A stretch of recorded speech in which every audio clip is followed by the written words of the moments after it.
Blackout. Ito ay isang bagong South Korean drama na nakatakdang ipalabas ngayong August 2024.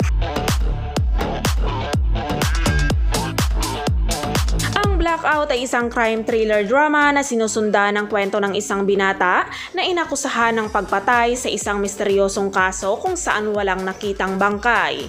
Pagkalipas ng 11 taon, bumalik siya sa kanyang bayan pagkatapos na makalaya mula sa bilangguan. Nagsimula siya sa isang paglalakbay upang matuklasan ang katotohanan at nalaman ang nangyari 11 taon na ang nakakaraan. Si Actor Byun Yoo-han ay gumanap bilang Go Jung-woo. Siya ay sapat na matalino para mapabilang sa listahan ng maagang pagpasok sa isang prestihiyosong medikal na paaralan. Ngunit inaresto si Go Jung-woo dahil sa pagpatay sa 2 babaeng kaklase. Hindi niya maalala kung ginawa niya ang mga pagpatay o hindi at ang mga bangkay ay hindi natagpuan.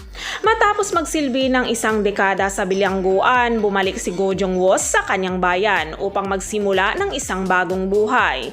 Ngunit isang serye ng mga kakaibang bagay ang nangyayari sa kanyang paligid. Si Actor Go Jun ay gumanap naman bilang No Sang-chol. Siya ay isang elite detective na nagtapos bilang top student sa Universidad ng Pulisya.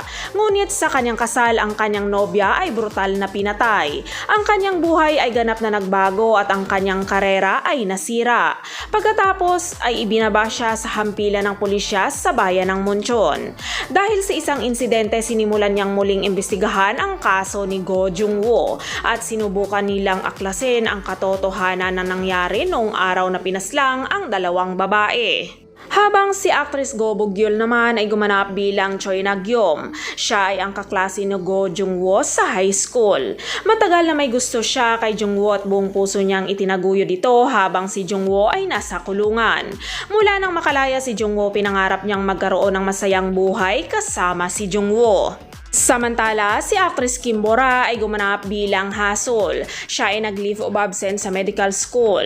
Naglakbay siya sa buong bansa sakay ng scooter at nagkataon na huminto siya sa Muncheon Town. Siya ay nanatili doon habang nagtatrabaho sa isang restaurant.